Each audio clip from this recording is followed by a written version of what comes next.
Good morning students. आज हम कक्षा 4 की हिंदी व्याकरण की पुस्तक रचना प्रसून के 17वें अध्याय अनेक शब्दों के लिए एक शब्द नामक पाठ का अध्ययन करेंगे। जैसा कि आपकी बुक में दिया गया है कि नीचे दिए वाक्यों को ध्यानपूर्वक पढ़िए और समझिए। जो पढ़ा लिखा ना हो ऐसे व्यक्ति को मुश्किल से रोज़गार मिलता है। अनपढ़ व्यक्ति को मुश्किल से रोज़गार मिलता है। हमें दूसरों का भला करने वाला बनना चाहिए। हमें परोपकारी बनना चाहिए। तो इन वाक्यों में एक ही बात को कहने के लिए पहले वाक्यों में अधिक शब्दों का प्रयोग हुआ है और दूसरे वाक्यों में उसी बात को एक शब्द द्वारा व्यक्त किया गया है। तो इन शब्दों के प्रयोग से भाषा सुंदर, संक्षिप्त व स्पष्ट हो जाती है। तो इस प्रकार हम कह सकते हैं कि जो शब्द अनेक शब्दों के स्थान पर प्रयोग किए जाते हैं उन्हें अनेक शब्दों के लिए एक शब्द कहते हैं। नीचे कुछ उदाहरण दिए जा रहे हैं। अनेक शब्द और एक शब्द कि जो कभी ना मरे अमर, जो ईश्वर को माने आस्तिक, जो ईश्वर को ना माने नास्तिक, जो कभी बूढ़ा ना हो अजर, जिसका अंत ना हो अनंत, जो परीक्षा में सफल हो उत्तीर्ण, जो परीक्षा में असफल हो अनुत्तीर्ण। तो इस प्रकार हम समझ सकते हैं कि जैसे हम कहते हैं कि राम परीक्षा में उत्तीर्ण हो गया, अर्थात वह परीक्षा में सफल हो गया, या वह व्यक्ति आस्तिक है क्योंकि वह ईश्वर को मानता है। तो यहाँ पर हम अनेक शब्दों के स्थान पर एक शब्द का प्रयोग करते हैं। जिस प्रकार हम कहते हैं कि हम विद्यालय जा रहे हैं, अगर हम कहेंगे कि हम उस स्थान पर जा रहे हैं जहाँ बच्चे पढ़ते हैं, तो इससे हमारी भाषा स्पष्ट नहीं होगी और हमें अपनी बात को कहने के लिए अधिक शब्दों का प्रयोग करना होगा। तो अनेक शब्दों के स्थान पर एक शब्द का प्रयोग हम इसलिए ही करते हैं जिससे कि हमारी भाषा सुंदर हो और स्पष्ट हो और संक्षिप्त रूप में हम दूसरों को उसे समझा सकें।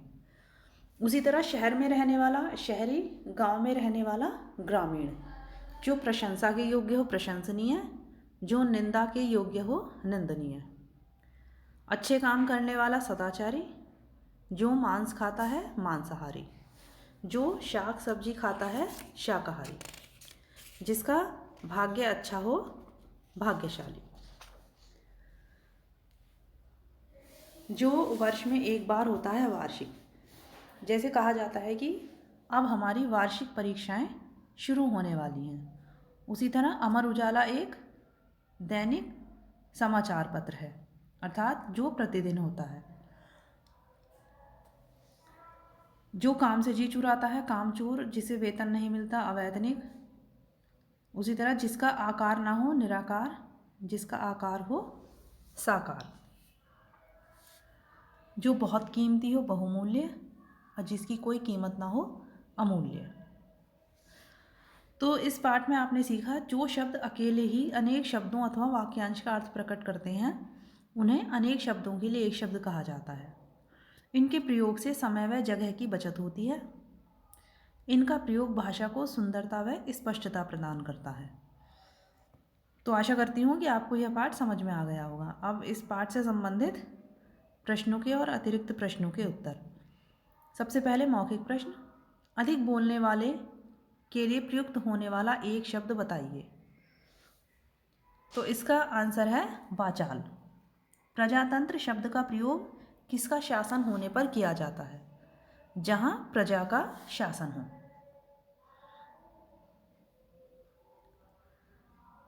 नेक्स्ट, दिए गए वाक्यों में रंगीन शब्दों के लिए एक शब्द लिखकर वाक्य पूरे कीजिए। तो कंस बुरे काम करता था, वह दुराचारी था। राजू मेरे साथ पढ़ने वाला छात्र है, वह मेरा सहपाठी है। बहुत से समाचार पत्र प्रतिदिन छपते हैं, वे दैनिक समाचार पत्र कहलाते हैं। गांधी जी हमेशा सच बोलते थे, वे सत्यवादी थे। सुशीला इस बार परीक्षा में सफल ना हो सकी, वह अनुत्तीर्ण हो गई। मेरा भाई काम से जी चुराता है, वह कामचोर है। थर्ड एक्सरसाइज, निम्नलिखित अनेक शब्दों के लिए एक शब्द लिखिए। जो बहुत कीमती हो, बहुमूल्य, जिसके माता पिता ना हों, अनाथ, जो वर्ष में एक बार होता है, वार्षिक, जो ईश्वर को न माने, नास्तिक, जो कभी ना मरे, अमर, कम बोलने वाला, मितभाषी। नेक्स्ट बहुविकल्पीय प्रश्न। सही उत्तर वाले विकल्प पर सही का निशान लगाइए।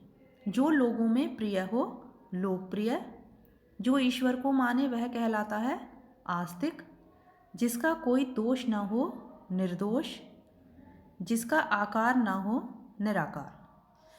नेक्स्ट रचनात्मक गतिविधियाँ। दैनिक जीवन में प्रयोग किए जाने वाले शब्दों पर ध्यान दीजिए। उनमें से किन शब्द समूहों के स्थान पर आप एक ही शब्द का प्रयोग कर सकते हैं, ऐसे शब्दों की सूची बनाइए। तो ये कार्य आप स्वयं करेंगे। जैसे आप कहते हैं कि हम उस स्थान पर जा रहे हैं जहाँ बच्चों को पढ़ाया जाता है, तो आप उसके लिए विद्यालय शब्द का प्रयोग करेंगे कि हम विद्यालय जा रहे हैं, या फिर हम उसके पास जा रहे हैं जो मरीज का इलाज करता है, तो मरीज अर्थात रोगी का इलाज करने वाले को चिकित्सक कहा जाता है। तो इसी तरह से आप दैनिक जीवन में प्रयोग होने वाले जो अनेक शब्दों के लिए एक शब्द हैं, उनकी आप एक सूची स्वयं बनाएंगे। Thank you.